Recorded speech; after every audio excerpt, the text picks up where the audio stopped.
Премиерот Оливер Спасовски, вице-премиерката за економски прашања Мила Царовска, министрите за образование и здравство Адемир Филипче, како и заменик министерката за образование Елизабета Наумова, денеска примија делегација на Сојузот на средношколци предводена од председателот на Сојузот Блинди Ходај. На средбата представниците на Сојузот на средношколците беа детално запознаени со одлуката на владата за моделот, според кој ќе се организира и спроведува наставата во основното и средното образование во услови на COVID-19, која е донесена врз основа на стручните анализи и препораки на Комисијата за заразни болести, информираат од владата.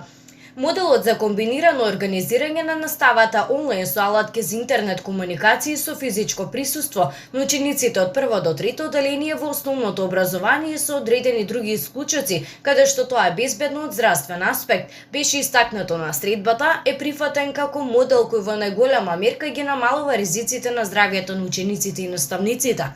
Премиерот Спасовски, вице-премиерката Царовска и министрите за образование и здравство Адемир Филипче ја прифатија сугестијата на представниците на Сојузот на средношколци за нивната голема вклученост во подготовките за организација и спроведување на приведениот модел, за да се постигнат најдобри решенија во интерес на учениците и наставниците, се истакнува во владиното соопштение. Од владата информираа дека министерот за здравство Филипче ги поканил средношколците да присуствуваат на состанок на Комисијата за заразни болести, на кој детално ќе се запознаат со состојбата со COVID-19, но и за мерките за заштита од заразата кои што се во интерес на заштитата на јавното здравје.